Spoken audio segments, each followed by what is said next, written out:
Some mysteries whisper to us from the edges of understanding, echoing through time. They leave us with a sense of unease, a chill that runs deeper than logic can explain. These are the stories that linger in the back of our minds, the ones that refuse to fade, that pull us deeper into the unknown.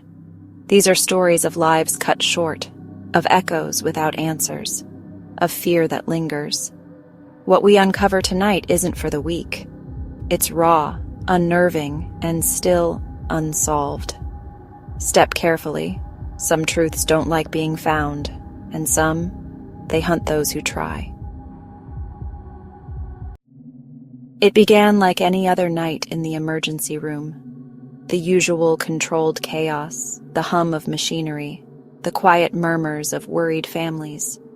Doctors and nurses, the unsung heroes of the hospital, going about their life-saving work. But on this February night in 1994 at Riverside General Hospital, everything was about to change.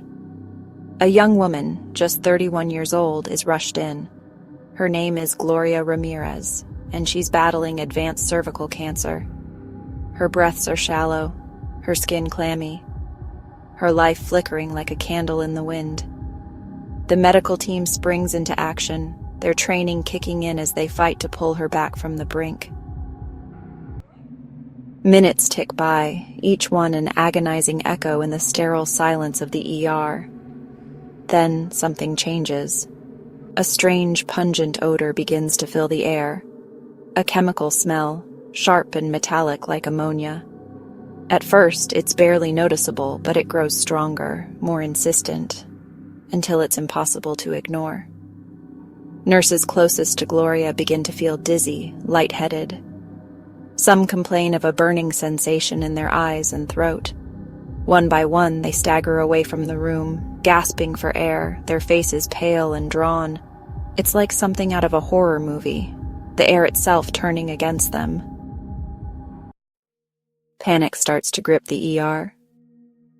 What began as a routine, albeit tragic, medical emergency has morphed into something sinister, something unexplainable. Doctors and nurses, trained to handle the most extreme situations, are now falling victim to an invisible enemy. As Gloria's condition deteriorates, her skin takes on a strange, oily sheen. When a nurse tries to draw her blood, the chemical stench intensifies, becoming almost unbearable. The blood itself seems off, too. Thick, almost gelatinous, and emitting the same horrifying odor. Desperate to save their patient and themselves, the hospital staff makes a terrifying choice evacuation. Picture this. A serene morning on the beach. The sun shines brightly on the golden sand. Seagulls cry overhead, and the gentle waves lap at the shore. But this peaceful scene is about to be shattered by a chilling discovery. A man's body lies sprawled on the sand, fully clothed in a suit and tie, his shoes polished to a shine. There's no sign of a struggle, no indication of who he is or how he got there. His wallet is missing, his clothing bears no labels, and his face holds no answers. He is a complete enigma, a mystery wrapped in the solitude of the beach. As the police comb through the scene, they find only one clue. A tiny scrap of paper tucked deep inside the man's pocket. On it, 2 words are scrawled, "Tamam shud." The words are foreign, their meaning unclear, but they hold an undeniable air of finality, of an ending. The investigation takes an unexpected turn when the words "Tamam shud" are traced to a collection of Persian poetry, the Rubaiyat of Omar Khayyam. Even more intriguing, the copy of the book linked to the case contains a coded message, a series of seemingly random letters and numbers. Could this be the key to unlocking the dead man's identity and the reason for his demise? The case of the Somerton man, as he came to be known, throws open the doors to a world of speculation. Code breakers, linguists, and intelligence agencies from around the globe try their hand at deciphering the message, but the code remains uncracked. Theories swirl like the ocean currents. Was he a spy caught in a web of Cold War intrigue? Or was he simply a heartbroken soul, driven to a tragic end by unrequited love?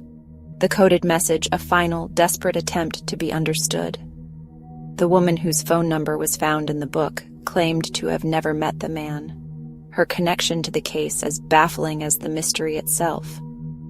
Decades later, the answers remain elusive, lost somewhere between the lines of an unsolvable code, leaving behind only a legacy of unanswered questions and the haunting image of a man on the beach, forever known as Tamam Shud. A solitary figure in the vast lobby of a grand hotel. That's how it starts. A man with an air of quiet desperation, or maybe it was fear, checking into room 1046. He called himself Roland T. Owen, but something about him just felt off. Maybe it was the fact that he carried nothing but a comb and a toothbrush. No suitcase, no briefcase, no sense of belonging. He was a ghost in a place meant for fleeting encounters, a man seemingly trying to disappear even as he checked in. And little did anyone know, the real mystery was just beginning. A mystery that would linger long after the last echoes of his footsteps faded into the plush carpet of the hotel hallway. The night descended, cloaking the hotel in an eerie silence broken only by the muffled sounds of the city below. But in room 1046, a different kind of silence reigned. A silence punctuated by strange phone calls, hushed arguments, and the unsettling feeling that something was terribly wrong. Witnesses later recalled hearing muffled voices, a man and a woman, their words laced with fear and urgency. Then, abruptly, the calls would end, leaving behind a chilling silence that seemed to amplify the growing sense of dread. What were they arguing about? Who was on the other end of the line? Morning arrived, casting its light into the darkest corners of the hotel. The once eerie silence of the night was now replaced by the soft hum of morning activity, but an unsettling tension lingered in the air. But for room 1046, there would be no new dawn, only the chilling discovery of a nightmare come true. The room, shrouded in darkness, held secrets that were about to be unveiled. Hotel staff, alerted by the unsettling silence, entered the room to find a scene of unimaginable horror. The air was thick with dread as they stepped inside, their eyes widening in disbelief. Roland T. Owen, the man who had checked in just hours before, lay broken and battered, his body a testament to the brutality he had endured. Blood stained the sheets, and the walls seemed to echo his silent screams. His final words, whispered through the pain, sent shivers down the spines of those who heard them. Nobody did this. The haunting phrase left everyone in the room questioning the reality of the situation. How could a man so brutally attacked claim that no one was responsible? The paradox of his statement baffled everyone, adding another layer to the already perplexing mystery.